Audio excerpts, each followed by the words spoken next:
yes. We are the pubic cartilage to Greg Cody's That's facts, that's Jack. correct.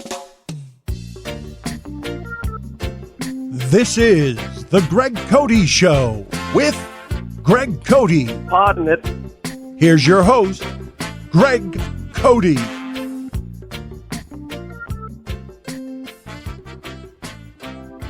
Ooh, Hello, Bradley. hello. Nice to see you in person and not just being referenced 9,000 weird times on the main show. I don't know what's going on with that. Dan's so weird. Dan. What's happening? I don't No, I know think that. Dan. Like, I feel like Dan. It's become a bit almost of like referencing Brad Williams. Yeah, it's basically like I'm the go-to either small or weak reference. What? It's So always Dan, right? I feel like I have not Yeah. done this. Yeah, it's always Dan. So it's like it's like saying Billy next to Derrick Henry is like Brad Williams next to anyone, or it's stuff like that to where it's Yeah. just always just if you need a size reference, I I'm the know. reference It's- point. Oh wow. He's the worst. Okay. Yeah. You But get a residual for that? You know what? I'm okay. I'm glad that it's better that than like so I was having a conversation with some comedians and we were Your comedian explaining friends. that my comedian friends that we were talking about, man, when Stevie Wonder dies, there goes our go-to blind reference. Yes. Yeah. Like there's no other popular like, hey, Stevie Wonder could have seen that call. Like there's no other Mr. Magoo, maybe. reference I don't that know. yeah, Mr. there's no other, Magoo.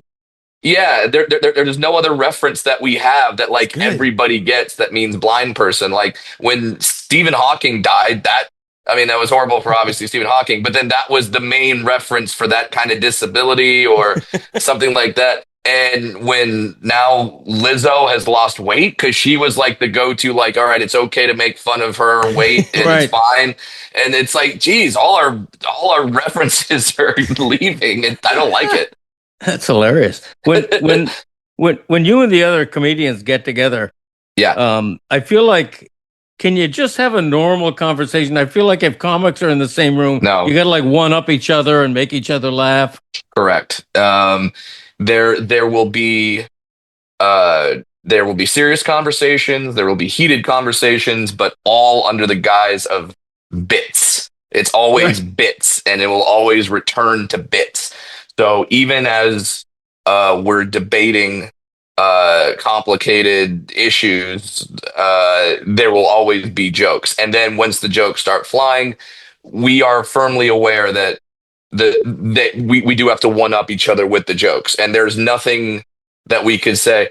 It's so funny to me because my wife will say like, "Oh, that joke was so offensive," and I'll be like, "No, the joke was good. You found it offensive. Like the joke was Yes. structurally, and it was good." And comedians have a way of looking at jokes separate from their emotional attachment to the topic. We can look at a joke and be like, that's a really good joke. I don't Yeah. like the point of view. I don't like the topic, but that's a good joke. Like structurally, the turn, like all that stuff works. But then, yeah, that's what we're able to do. You just got me thinking, like, are you guys brutally honest with each other after sets, like as comedian to comedian? Or is it one of No. those things where you can be like, no, but like, is it one of the things where like, good job, man, that was good? And like, even if it wasn't, or are you allowed, your friend comes off and you can be like, damn, you were bad tonight? So you have to have a good relationship with the comedian, or a strong relationship to where you could look at him or her and be like, what happened? Yeah. like, what was that? For the most part, like if I'm at the Comedy Store and I see that someone's on stage, even if I don't see their set, if I see them later, I'll be like, "Hey, good set." Like, I know, like, it's just, like, Yeah. But and what's funny is that even though I know that's kind of the rule, if I get off stage at the Comedy Store and I see one of my buddies in the hallway and they'll go, "Hey, Brad, good set tonight." I'll be like, "Yeah, it was. Okay, that's good." like I'll feel great about it, even though I know exactly what they're doing, which is just saying, "Hey, good set. That's our, hey, how you doing? Yeah. Like, you don't, when you say to someone, hey, how you doing?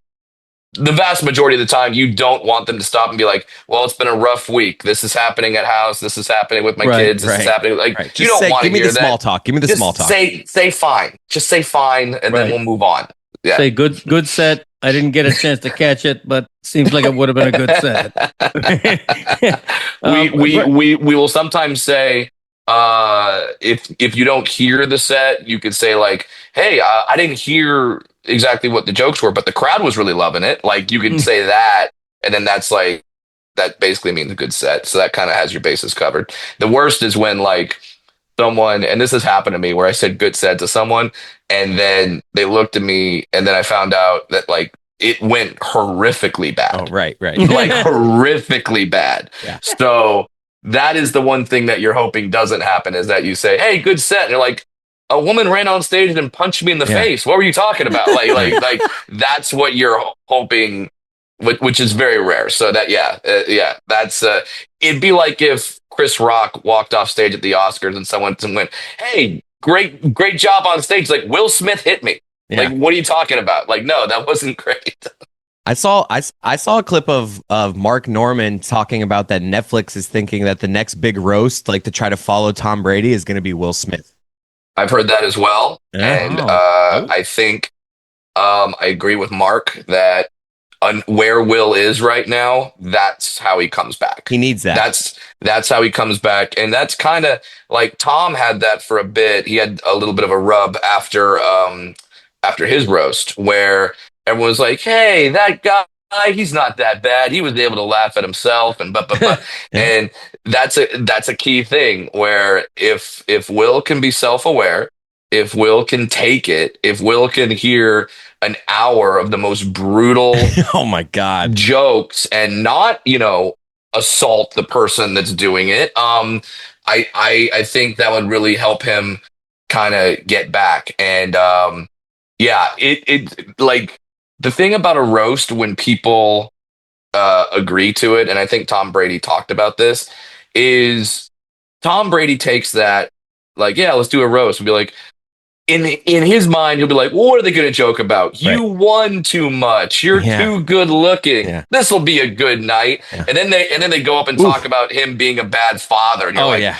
oh boy. And then they're like, yeah, and your ex-wife's banging a Brazilian jiu-jitsu instructor. He's like, what did I sign up for? So there's that aspect of it where Will has to understand that if he does take it, if that does happen, then holy crap, are people going to go in hard? Yeah. Because if it's a roast, like, he's got so much stuff. Like, it's not like, Dude, all the comedians aren't gonna rumors, there's like rumors about him and stuff. yeah. It's not going to be comedians going on stage like, hey, Wild Wild West was a flop. Like, that's not going to be the roast joke. It's going to be stuff where he's just going to be like, whoo, like, like, it has to end with Chris Rock slapping him as like, hey, you can get me back. Like, where he lets him. 1,000%. Oh, that would be 1,000%. great.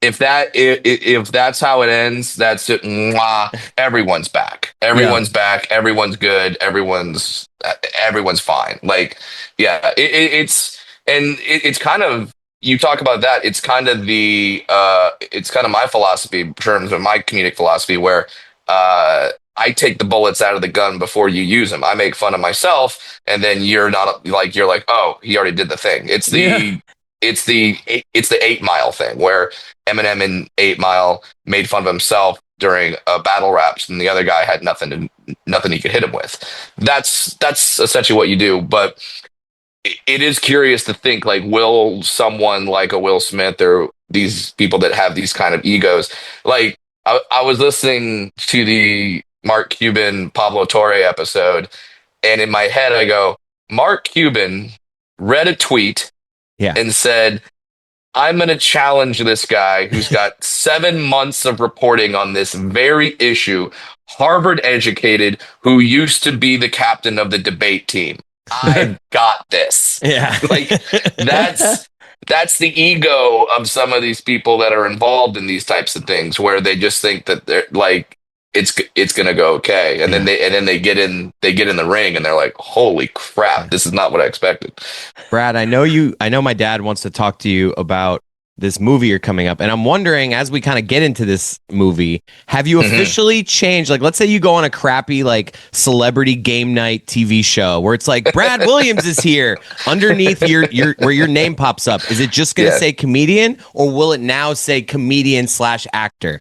Oh, it better just say comedian. I'm not an actor. But is this like something that you're like, okay, I'll do roles. Like, if roles come my way, I'm down. Yeah. If roles, I literally just yesterday, I won't say the show, but I got, they said I got an audition for a part where I wrote back and said, hey, I'm on the road like a lot, because it required me to be like off the road for like 2 weeks. And I just wrote back and said, hey, I'm gone, like I'm working all that time. So unless you're just going to offer me this role and you could put it on this date and I could do it on this date, thanks, but no thanks. I'm not even going to audition. And it may sound egotistical, but it was a business decision where I'm like, I'm going to make X amount of dollars doing stand up. I'm going to make doing acting if I get this role. So what's the point? You're an actor, though. I mean, if you're getting roles sent to you, like you're just an actor. I got news for you, buddy. I'm not an actor. I'm a comedian who has acted. That is what I am. And hey, you talk about a panelist on one of those celebrity game shows. Hope you all enjoyed my run this past week on Byron Allen's Funny You Should Ask. I knew it. Because I was on that show and it was a lot of fun. That's not a crappy one. That's why I didn't mention it. Okay, yeah, and next week, catch me on Comics Unleashed, also by Byron Allen. Oh no, I'm his new small play thing. I'm okay with that. Excellent. Brad, we're going to get to Spinal Tap II, The End Continues. I love the title of that because it lampoons the whole idea that rock stars don't know how to quit or when to quit, and the farewell tour goes on for about 9 years. We welcome Yeti in from what looks like the stairwell of a federal prison. But before we get to Spinal Tap, I want to ask you one more question about stand-up comedy, because like, I know when I've written a good column. If I've written what I know is a really good column, I'll like read it 2 or 3 times and just admire myself. The Dolphins being 15th in the league, was that? And when I've written a bad column, I know it as well. I know when I've mailed it in, when it just didn't go right. When you leave the stage after a stand-up routine, do you grade yourself? Do you know instantly how well you did, how well it felt? Yeah. Yes. If you've been doing this long enough, you know, because there is a standard that you have set for yourself, and hopefully a standard that you've achieved a few times. I remember one time I did a set at the Comedy Store, and I came off stage, and there was a headliner there, and he and I are friends, and he said, "How'd your set go?" And I went, "I killed." And he paused and went, "You killed for you." And that sounds harsh, but when you think about it, when you break it down, that's actually really good advice. I killed for where I was at the time in my career. If I had that set now and those the same reactions, I would walk off stage going, I should have finished college. I should have gotten into some other it'd be horrible. So I have a certain standard now, and I should hit that standard. And in general, you know. Now, there are rare exceptions to where you'll go on stage and something is off and you won't know it at the time. And then you'll get off stage and you'll talk to someone and they'll say like, "Oh yeah, the local sheriff was murdered this morning, and yeah, the whole town's really busted up about it." Like sometimes something like that will happen, or the room will be designed in a way. Like I did a theater a couple weeks ago, and the front row was so far back. Like there was like the orchestra pit, but then no one was sitting in the orchestra pit. So then it was so far back. It like I felt really disconnected from the audience. So if I were to just go out there blind and not know that and not understand that, I might think that I didn't have that good of a set. But then when I factor in things like that, you can go like, oh, that's why this didn't work. But for the most part, comedians, we know how we did. And especially if you've been doing this long enough and you're successful, there are there are some comedians, especially when they start, who are just like they'll come off stage like I killed, and you'll look at them like, how did you think that was good? There's no world where that was good. Like there are those delusional comics, but that's usually at the lower entry level and not once you get to national touring. Do you headliner. ever get off stage and you judge an audience because you know you were bad and they laughed a lot and you're like, that's a dumb audience? There are certain jokes in my act where I don't understand why the audience likes that joke so much.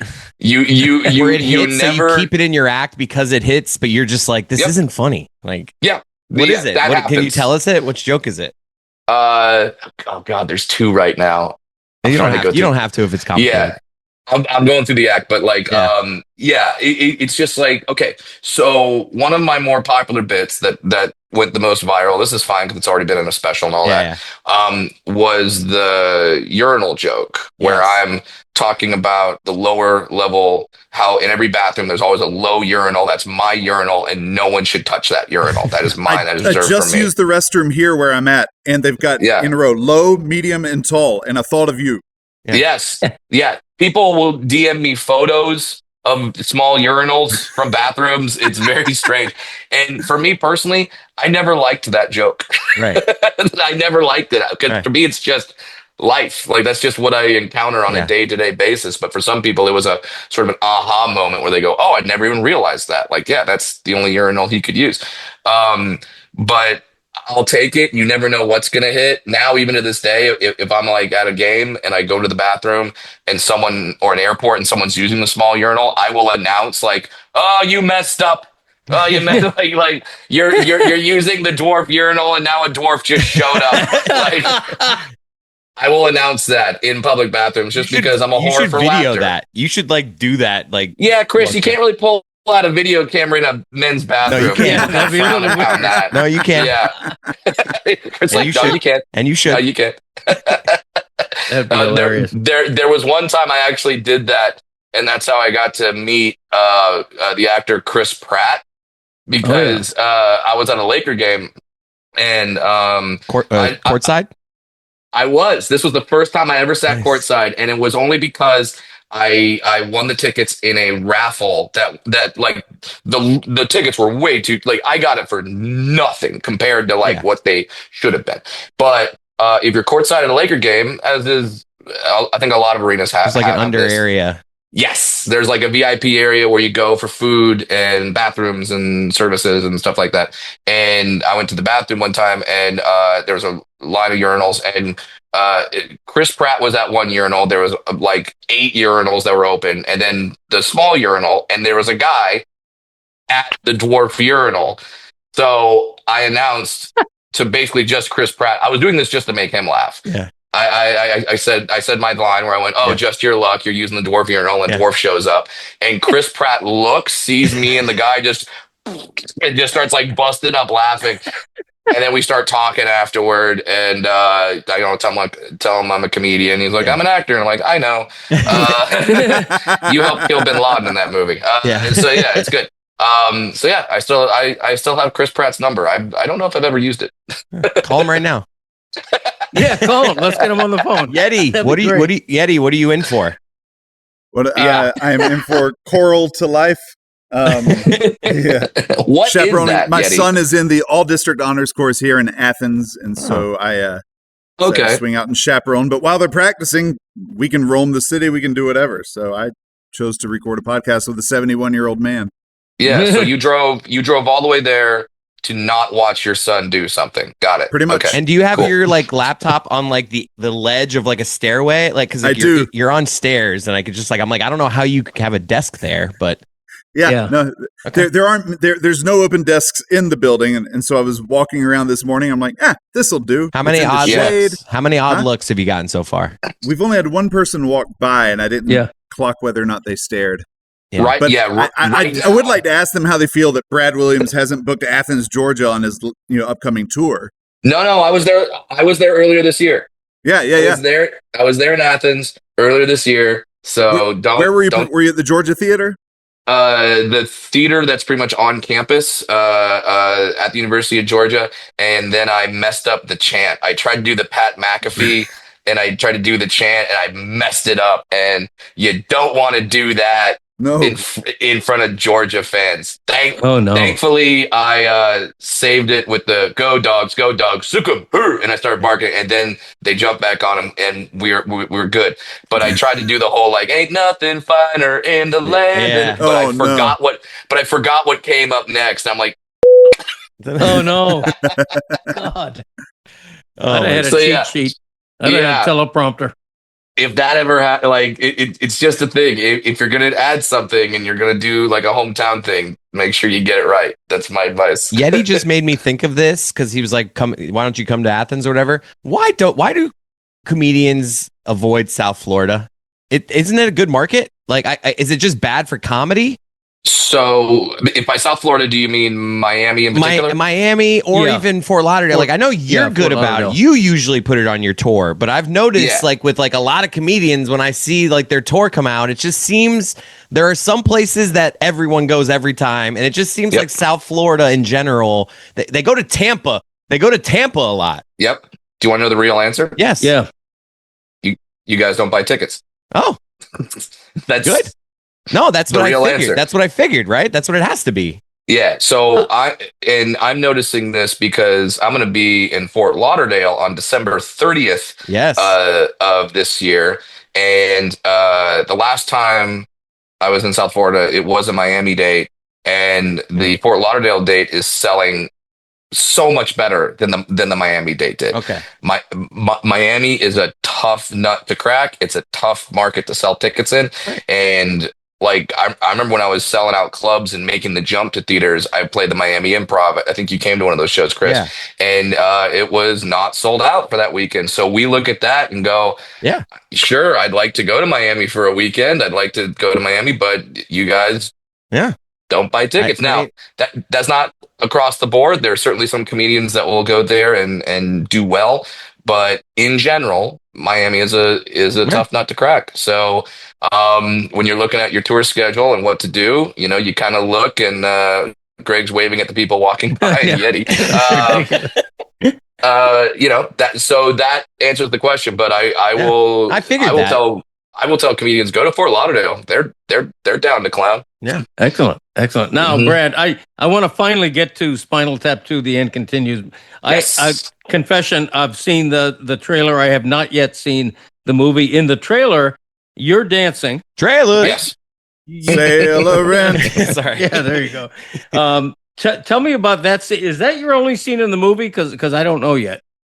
That is my scene in the movie. If you know the original Spinal Tap, when they do Stonehenge, they needed some little people, and thankfully Christopher Guest, I've worked with him before in the movie Mascots, which is on Netflix, and he's like, I got one, and you're an actor. So it's, how dare you? So it's me and Wee Man. We are the dwarves dancing around Stonehenge, which I'm so happy to be in this thing with Wee Man, because now hopefully people will figure out finally we're not the same freaking person. So that's good. And it was a really fun shoot. We're doing a bit with Elton John, Sir Elton John, and that was amazing. So the bit we do, here's a fun story. The bit we do is the Stonehenge bit, but when we filmed it, it was with a live audience. All right. And I won't give the comedic details about the Stonehenge bit. It's not the same bit. I'll just say that. If you watch the original and the very tiny Stonehenge comes down and the dwarves are dancing around it, it's not that bit. It's switched up. So, but we're doing a live concert scene, and there's an audience of extras that they brought in, and we're all out there on the stage. Sir Elton John is out there. I will say Sir Elton John went for it. He did something, I won't spoil it, but he went for it. And 2 times during shooting had to be stopped because we on set were laughing so hard at what Elton was doing. So he went. I did not expect that to happen because, but yeah. So we're doing the bit with the live studio audience, and they start, of course, yelling, in between takes, Sir Elton John, we love you, blah, blah. And he waves to the audience, they all cheer. Then some people yell out, "We man, jackass," and we man waves and cheers.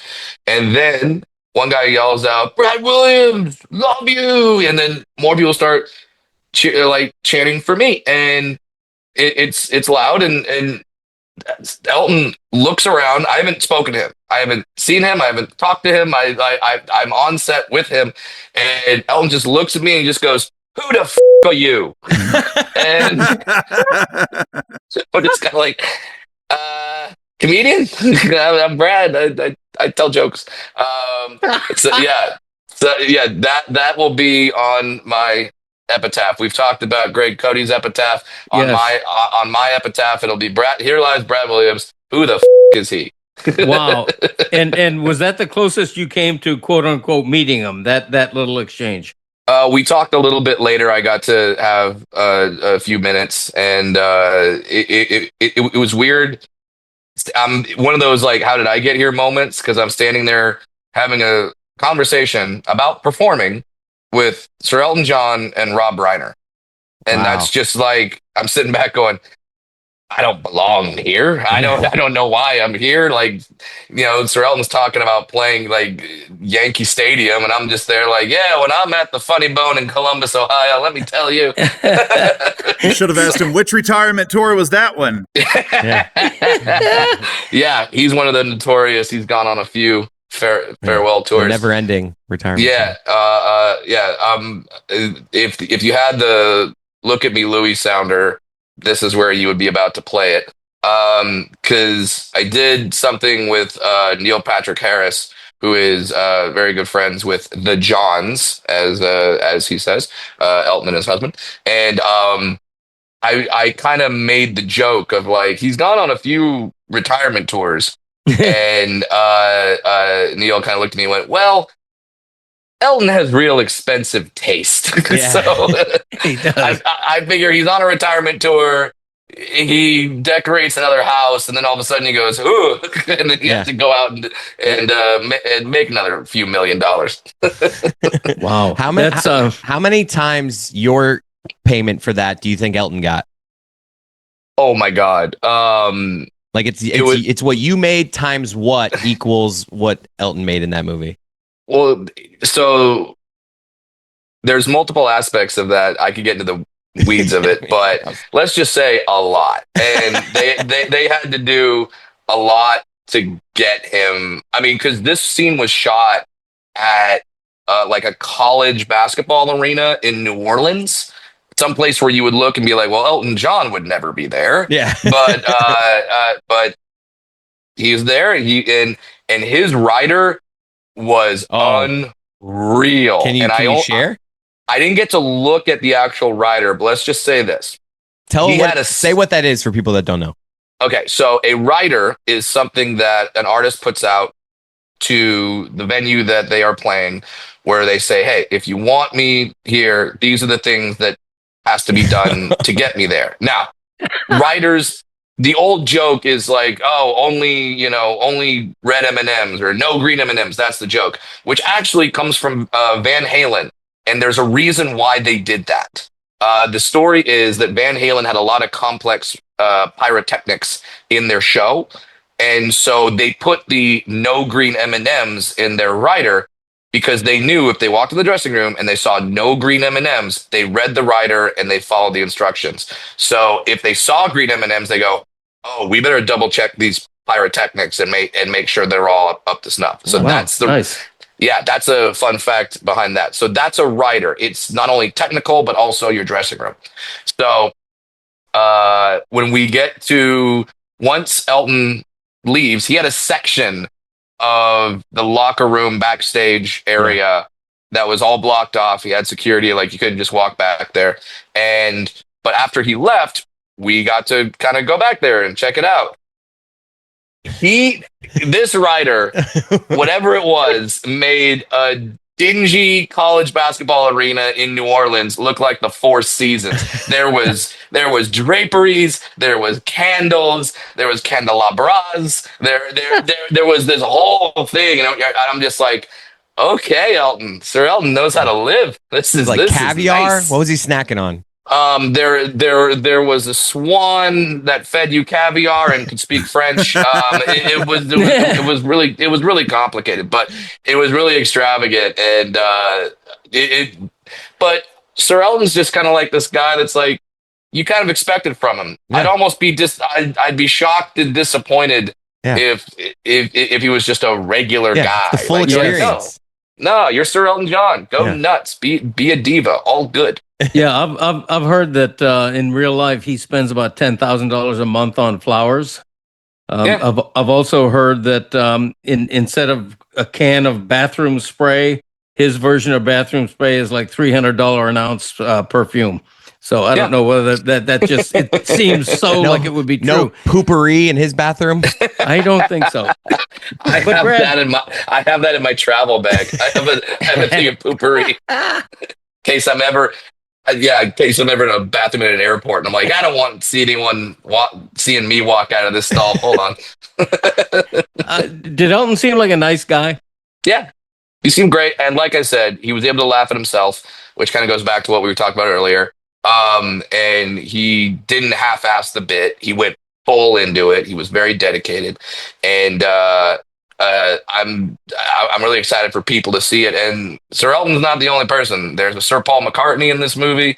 There's a Garth Brooks in this movie. There's Dave Grohl is in this Brad movie. Williams. So, that guy too. Whatever. Yeah. But and what's cool also is all the OG Spinal Tap guys are back, and they all play their own instruments. They're not lip syncing. They're not miming it. They're all actually playing, and they're really really talented that way. Do the folksmen make an appearance, or can you not mention that? These are all things I can't mention. Okay. Did you meet McCartney or no? I did not meet him, but I have met him before. He came to the Improv randomly one night in Hollywood, and that was a holy crap moment. I'm here to see Brad. My buddy Adam Ray was summoned after his set to go talk to Sir Paul, and he told him he was funny, and Adam's like, "What are we drinking?" And Paul goes, I think we'll have some margaritas." So Adam Ray got to have a margarita with Paul McCartney, and so that's a story. But yeah, it's he's also one of those guys. He's been to the Improv quite a few times, and my interaction I had with him was great. The thing I always try to remember if I meet someone like a Sir Paul McCartney or a Elton John is they've heard "you're great" so many times, or love your stuff. Did you know you were in the Beatles? Like it's all that. So I try to just joke with them and like have a good time and treat people like I don't want to do the whole fanboy thing, fangirl thing, because not to that level, but to a much lesser degree, I kind of know what that's like. And when people meet me, if they start going, "Oh my God, I'm a huge fan," I'm very thankful and gracious. But now it's like, okay, you're the fan person. But if you come up and you just kind of talk with me and like a regular human being, then I'm more likely to go back and forth and we can have a conversation, do a bit. Now, here's one thing to not do, because I had this 2 weeks ago. I got a massage on the road, no Deshaun Watson, and I got a massage, and the masseuse apparently found out who I was, and when I walked in, she just looked at me and went, "Where's the rest of you?" And I kind of looked at her like, "What?" And I looked at her and went, "Excuse me?"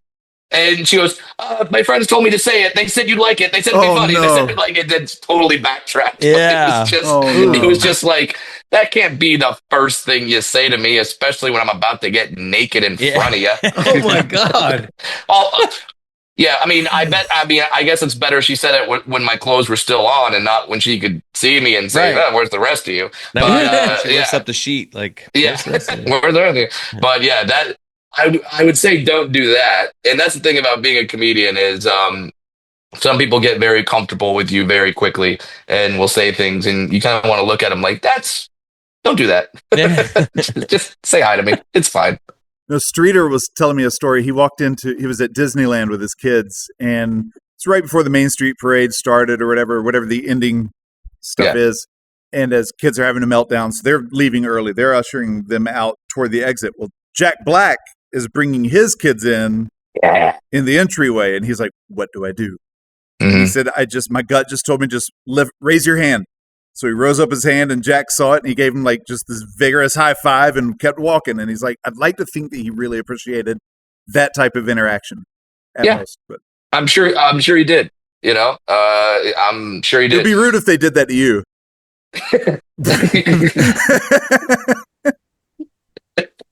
He does the high five, and I'm like, come on, man. Got to have someone over here give me a boost. Well, then he's open. You just punch him in the junk for being an ass. But that's very true. Get a little sack tap right there. Dad, didn't you want to do some bells and whistles with Brad? Oh. Did you get enough Elton John off your plate? I know you've been wanting to talk to him about this for 7 years. No, we should go to break before we do any bells and whistles. I could. Okay, well, let's do that. Let's do that.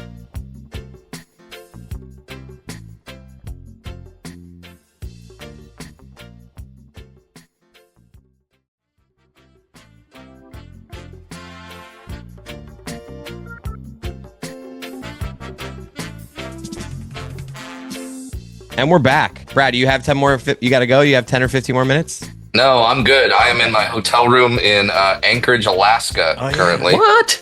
Yeah, doing a show in Alaska. We got playing the Atwood Center. There's 2,000 people. It's nuts because nothing else happens up here, so we're good.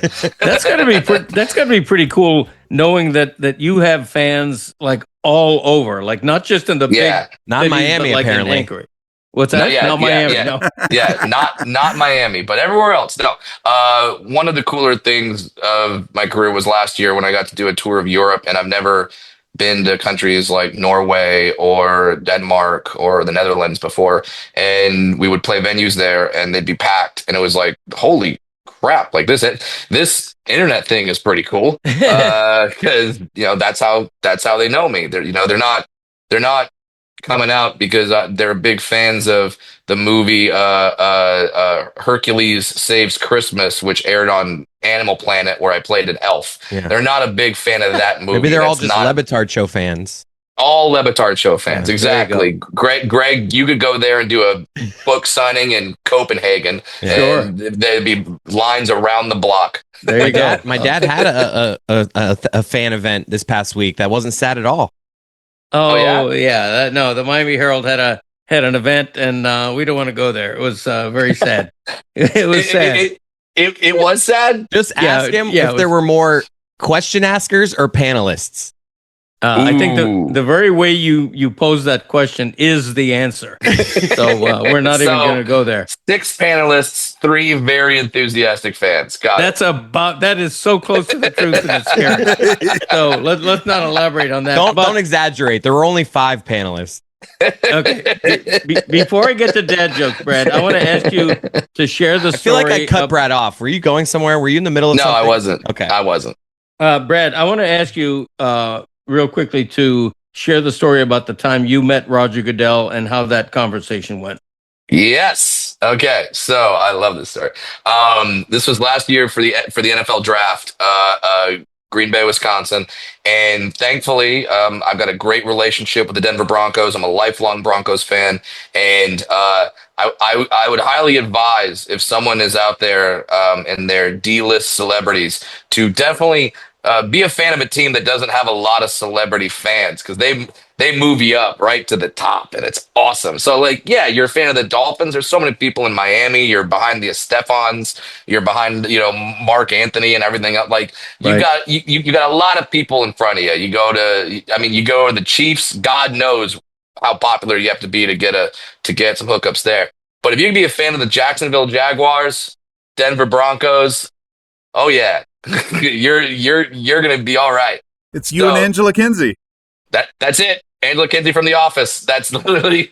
And so the Broncos were very nice, and they invited me out to the draft to be actually in their draft party on the floor, and it was amazing. It was a wonderful experience. But part of this was the commissioner Roger Goodell does a Q&A with fan representatives from every team. So there's only about 75 in the room. Like a few fans of each team get to do this, and I had my question ready. I did not know if I'd be called upon because he's just literally looking out in the audience like I'm going to take a few questions, and he starts pointing.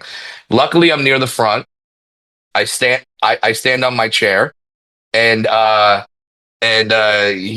wearing a John Elway jersey, and he goes, "How about Elway over here?" And I didn't even wait for the microphone. I ran on stage, Oh, wow. grabbed the microphone there, and I asked the question. I said, "Mr. Goodell, obviously one of the hot button issues over this offseason has been the legality of the tush push, and if that play is going to get banned."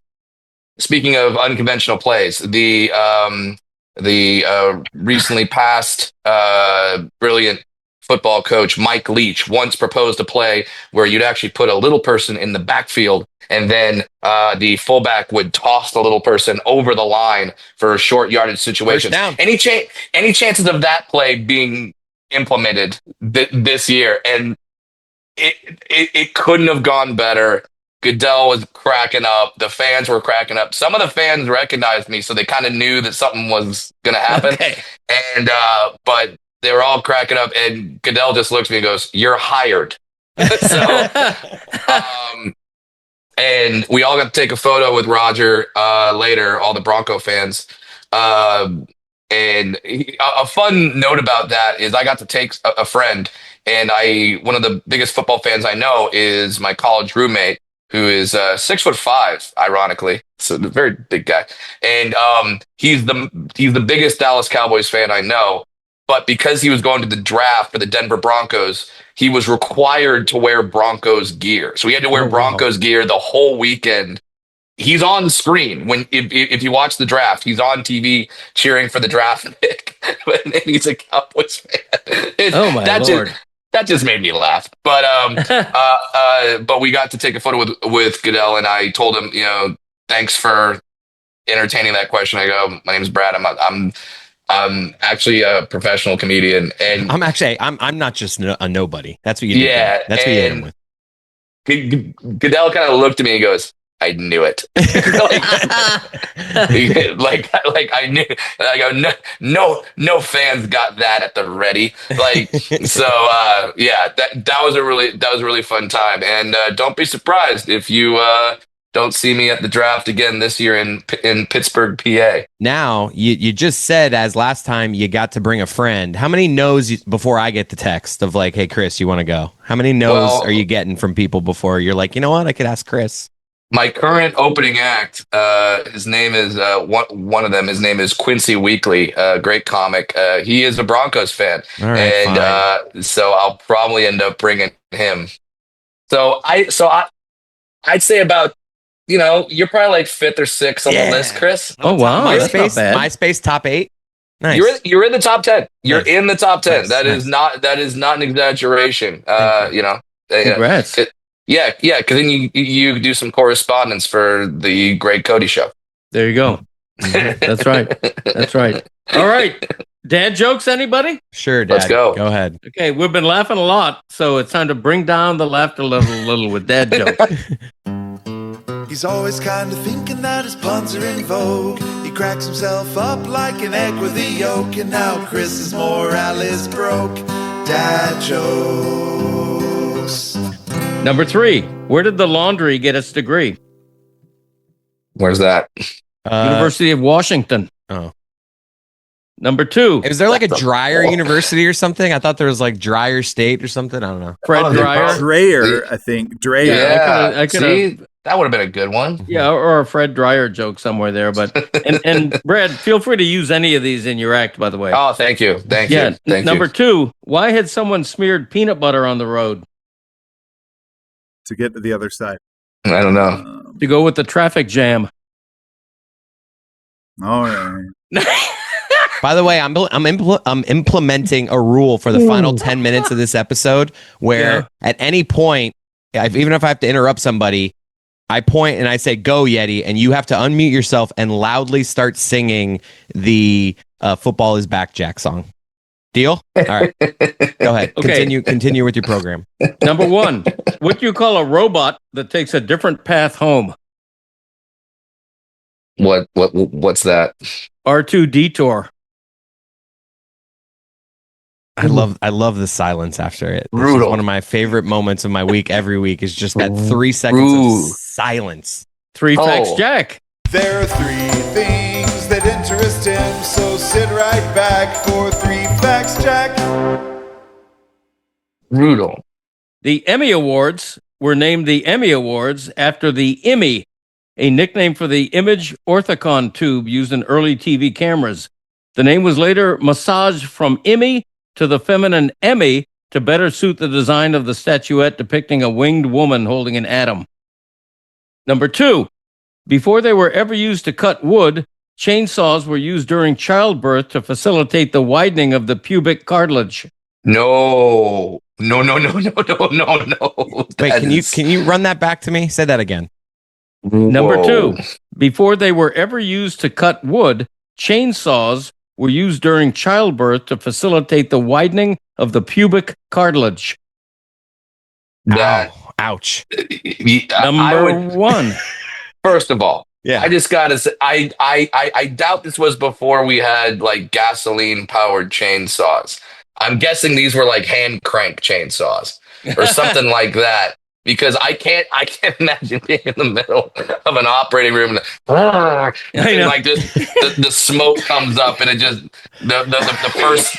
All right, you're good. Greg's dying. No, you're good. He's just laughing. The first smell your child smells is like smell of diesel fuel. That was a damn good limited fake chainsaw, by the way. Yeah, yeah, not bad. Can you do it again?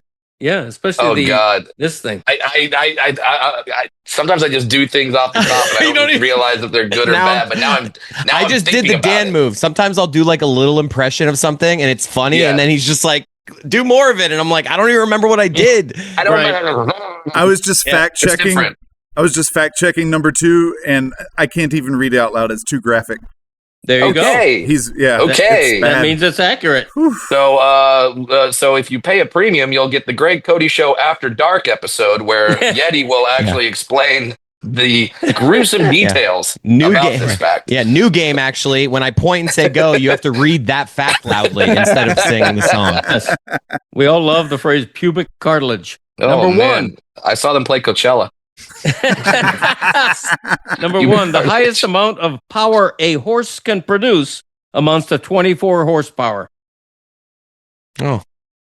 Worldwide randomness of life. Dad, let us react. You're like, God, you're mowing through these things. Sorry, I thought that was a question. I thought we were going to guess the horsepower. Like, it's 24. He's chainsawing through these things. Yes. We are the pubic cartilage to Greg Cody's facts. Jack. That's correct. There's our cold open right there.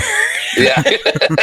Okay, worldwide randomness of life. Greg Cody's worldwide randomness of life. Worldwide randomness of life. It's worldwide. It's random. It's Greg Cote. Worldwide randomness of life. This is where in real time, right now, I look at the Google search top 10 in real time right now, and I choose the top 3 or 5 from the top 10 that I think would be most interesting to talk about. He changed it up. He got tired of doing the Summer I Turned Pretty recaps. That is a wordy title. I know. Yeah. All right. Well, what kind of beans? What kind of beans go in chili?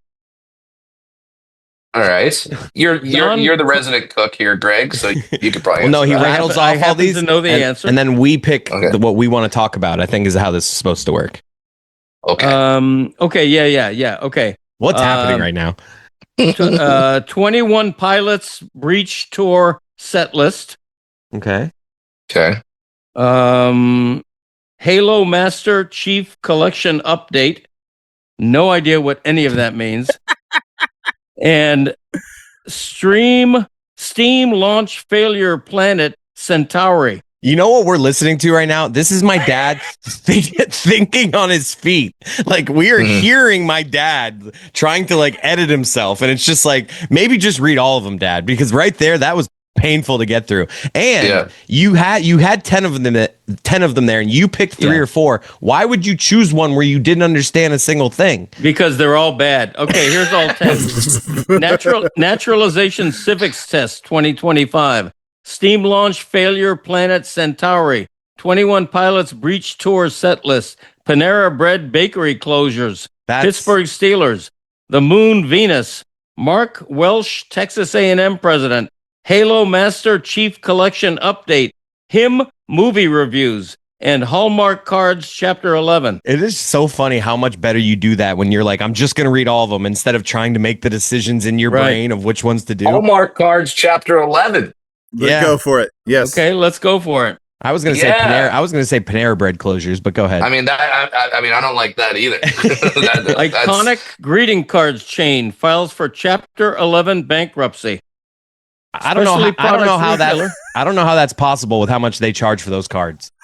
Yeah, I mean, just wait like 2-3 more months, and when Valentine's Day rolls around, it'll save the company. Yeah.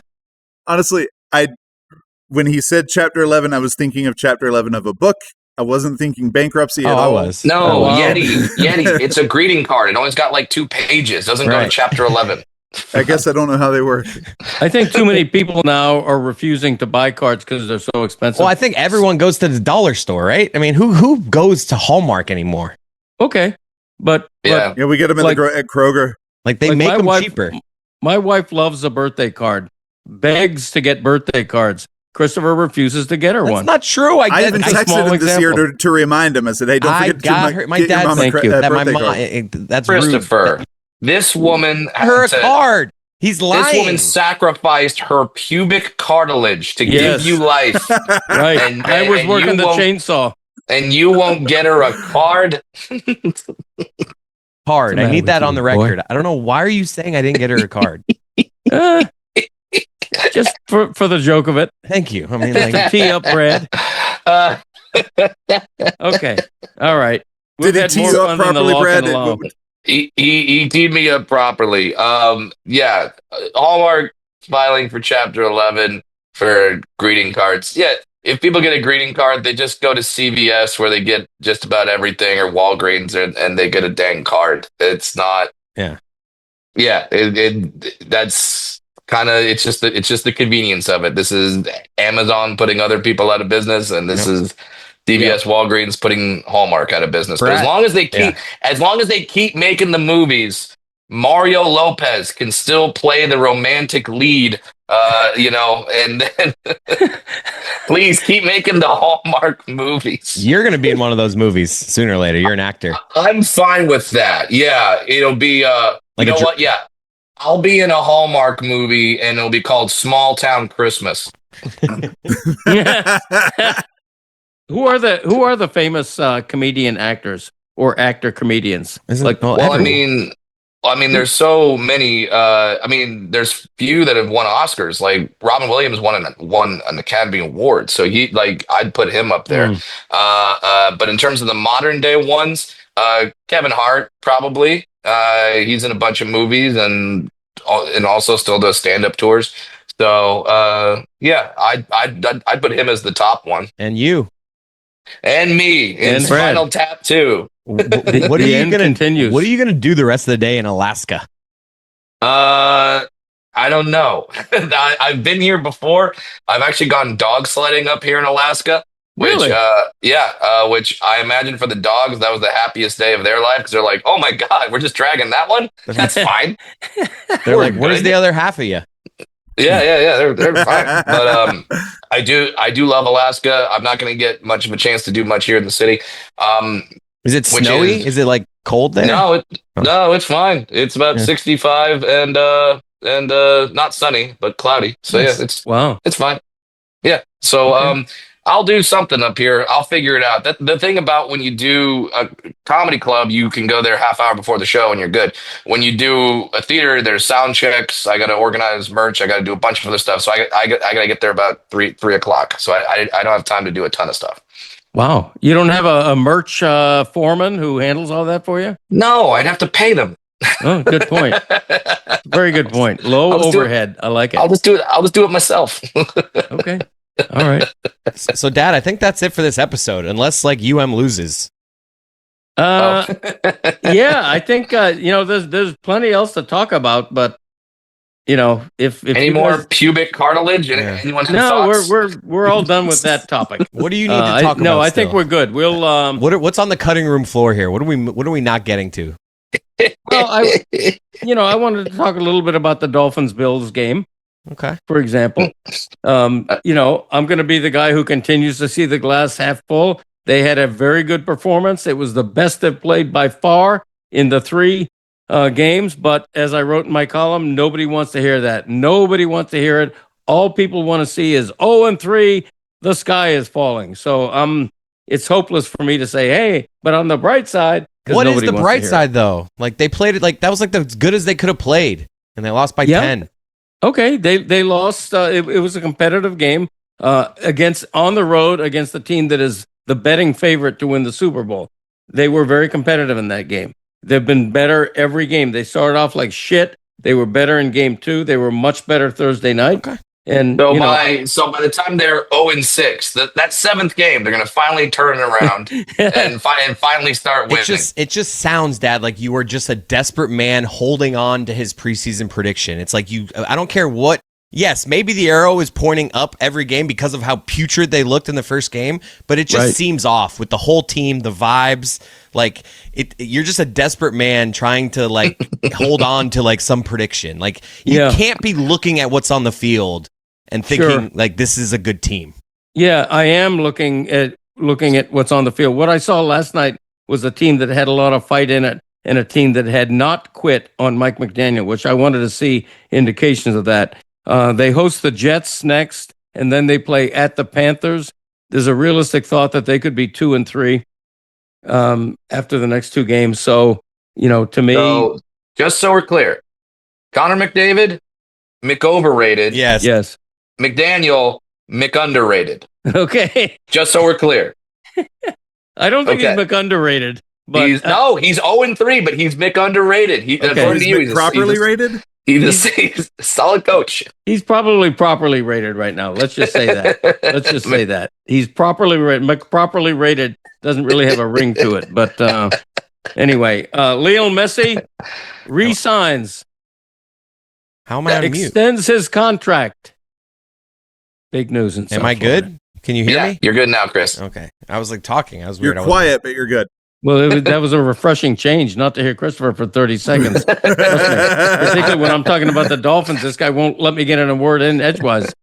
I just want to punctuate this episode with Yeti having to sing in front of somebody. Like, that's really, I think we just all sit here now until somebody walks by Yeti. If you can do the wrong song and hit that wrong note, yes, in front of someone, that's the song he's gonna do when they. So we'll all just sit here now and wait. By the way, speaking of Yeti, I want to thank Yeti for the lovely birthday gift I got in the mail from Yeti. Vintage 1940s and 50s Glenn Miller albums that play on 78 RPM records. I've already listened to a few of the tunes, and my dad would be very happy. So thank you for that, Yeti. Yes. Yeti, this is like 2 years in a row now where Yeti like outdoes me. As like he's they're on shellac, Jack. He's trying to outsun me. No, I was just in good. I was in Goodwill and I saw it. What's that? I see a first place. What is that? I won first place for sports column writing from the Sunshine State Awards, which is the main journalism outfit for the state of Florida. So this is the one from a couple of months ago. This isn't a new one, right? No, it is a new one. Yeah. Oh, okay. That looks like something. I've had a few this year. It's been a good year for me. That looks like something like an elementary school would hand out. I was just about to say that. Really? It's got that folder that's like, hey, you won most attentive. That is such a sad award. The school year. That is such a sad award. You're not wrong. Like, you need to frame that. Like, put your own money into that. Yeah. I know frame your own award. go to a trophy shop and like get a bust of your head on top of something or something to make it dress it up a little more. It's a sunshine award. Get an award with a sun on it or something. I know. Because right now it just looks like you got 4th place in the Pinewood Derby. Looking at that made my day worse. That made my Believe day it or worse not, I looking at competed in the Pinewood Derby back in the You won it? back in the early '60s. No, I did not win it. Oh, yeah. But I was a Cub Scout at the time, and Yeah. my older brother helped me make a car and whatever. Back in the 60s when he was a 42-year-old Cub Scout. That's right. My dad was actually the Cub Master for a couple of years. Oh. And seeing a grown man, seeing my dad in a Cub Scout uniform was just a hoot. I've never forgotten that. The fix was in that Pinewood Derby. Your dad's the Scoutmaster? Yeah, well, he was the head of the troop. He was the pack leader or whatever they call it. Yeah, something like that. He was the guy that greased your side of the track during the Pinewood Derby. Yeah. That's right. That's his job. And Nepotism accidentally stepped on the cars of other competitors. Runs in the family. I see that. That's good. It does. Yes, it does. Well, podcast family, we're going to say goodbye right now. Thanks, Brad Williams, the official comic of the Greg Cote Show I love podcast. when my dad, can you hear me, guys? Sorry, my mic's. Yeah. I love when my dad mid-sentence looks outside. Well, people are, activity. It's a hurly-burly out here. Things are being dropped off on my front stoop. People are waving in cars driving by. It's crazy. Thank you, Pod family, for joining us as always. Always appreciate you all, especially you, the one I'm talking to right now. You know who you are. So we'll see you all next week. Bye-bye. Come on, somebody walk by Yeti. Someone walk by Yeti. Nope, not there. Just start singing. Give me a payoff. Football is back, Jack. I like it. That's the only lyric I remember as well. I did get one stare. I got one stare. All right, see you all. Thanks, Bye, everybody. Brad. Appreciate it. Bye.